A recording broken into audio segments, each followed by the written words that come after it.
Speaking of Kevin Williamson, Yes. we watched a new Kevin Williamson movie. We did. He co-wrote this movie with Caitlin Crabb was the other writer on this. And I'm bringing her up because the only other credit she has on IMDb, because I checked it out, she's an assistant, and I believe she's an assistant to...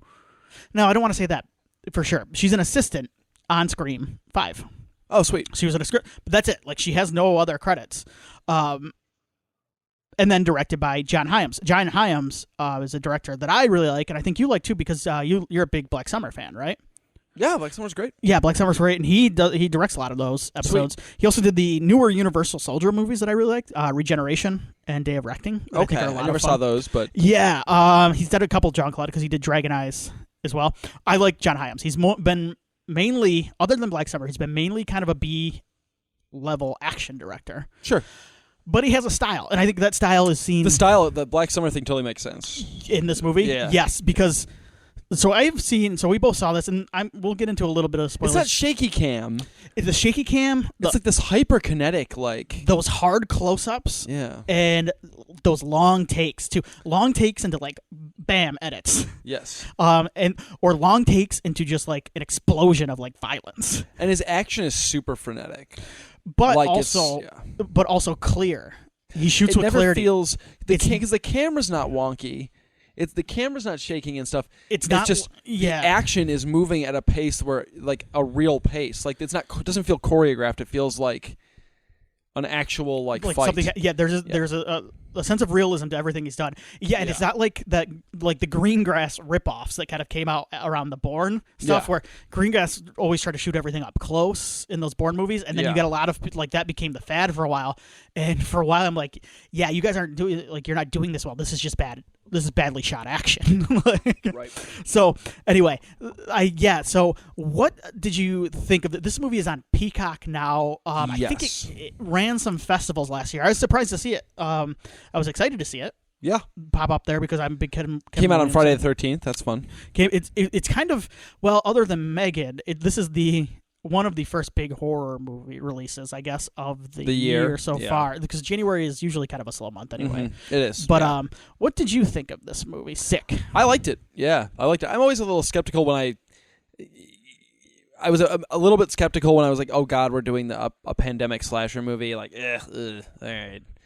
And then I saw Kevin Williamson was involved, and I go, okay, he'll have fun with that. And he does. If anybody can nail, like,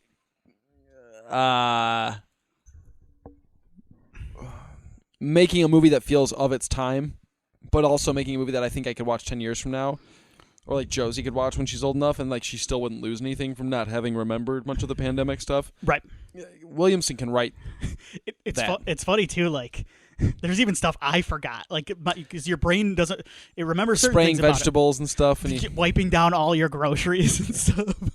Yep, it's funny, isn't it? Yeah, this movie does a great job of capturing the feeling of going into the grocery store for the first time. Very good job. It's because I'm like, and it's just as tense a section as the rest of the movie. Yes.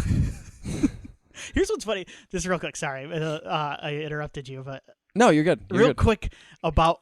I thought we were going to get bombarded with pandemic movies, and we really haven't gotten a ton of them. I just think people are...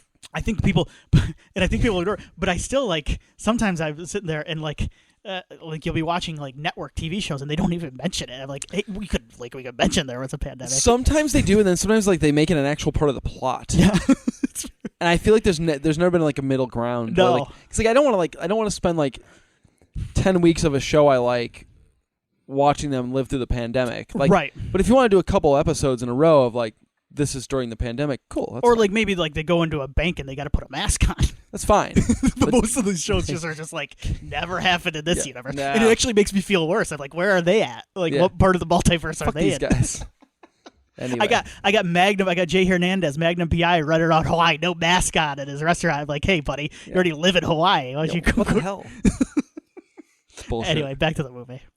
I was skeptical for a minute, but I really enjoyed it. I thought the writing was sharp. I love the dialogue. You know, you don't get a ton of, like, necessarily character development from the characters we have here, but, like, you get enough to get an idea what their personalities are like and their interrelationships are like, and I think that's really cool. I think the performances are all strong. I think the score is really good, really creepy and cool and subtle. I love the house they shot this in. Great, isn't it? Awesome, fantastic, great setting for a slasher movie. I really enjoy it. It was really a lot of fun, and it's lean too. It's like 180 minutes. Yeah, like an hour and 18 minutes without credits. Perfect. for a slasher movie, absolutely. Thank you. You don't get even a lot of the great slasher movies from like the heyday of like the 80s. Like the pacing out of it is horrible. Terrible. Like, this this flies. Yeah, it flies. Yeah, the action is just like the chase sequences, and really the movie is almost like a 45-minute chase sequence in a lot of ways. It never lets up once it gets going, and it never gets boring. Right. Not once during the chase sequence, and like I said, it is the majority of the movie. Not once did I go, okay, let's move along.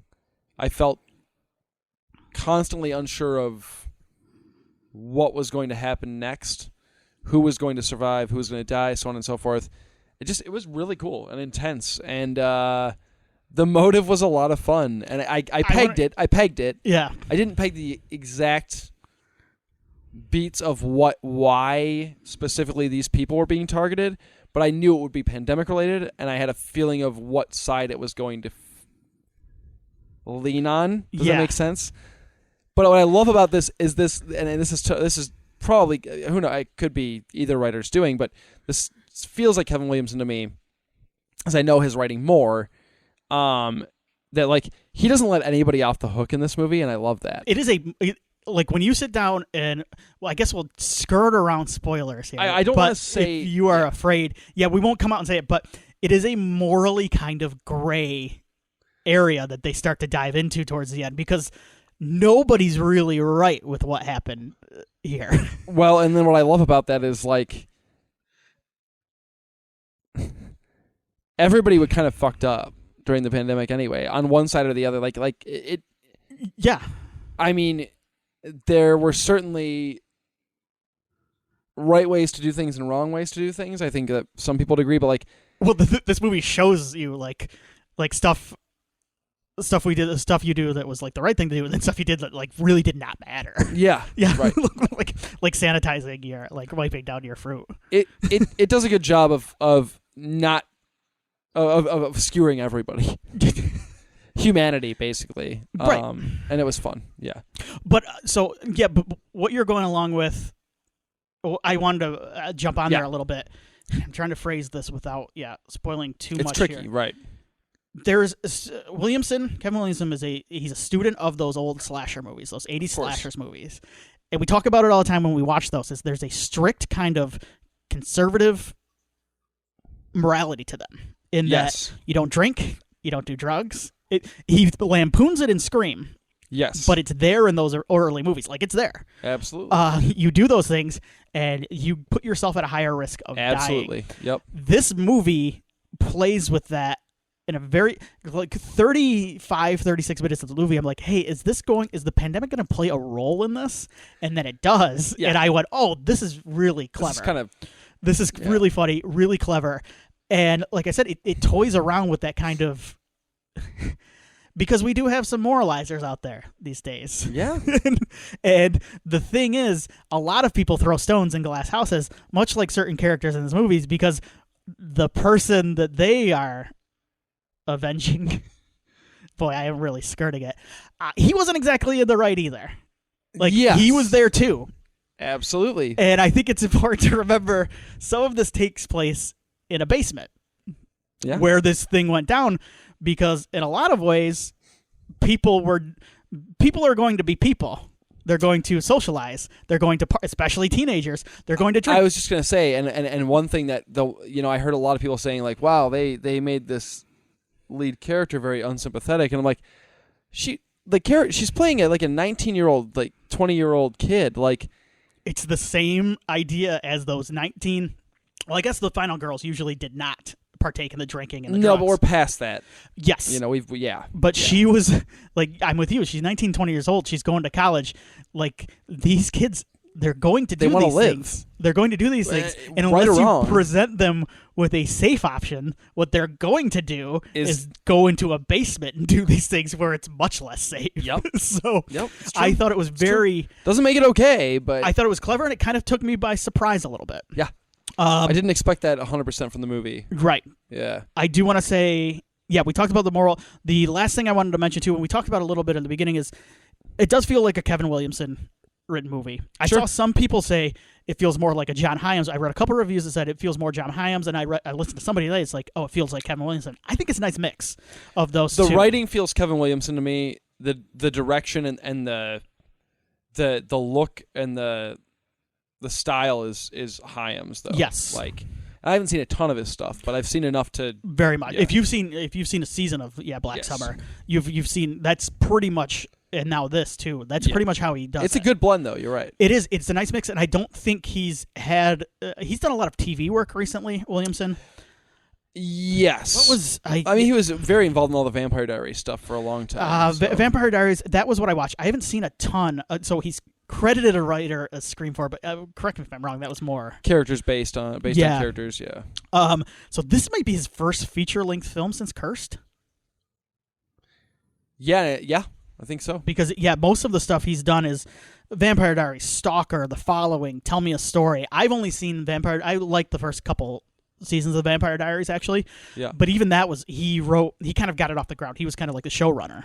The first season of Following is really good. That I think I remember you telling me that. Yeah. So. Everything after it gets ridiculous. But the funny thing is the first season of Following is is just his Scream 3 script retooled. That's right. That's all it is. That was the idea.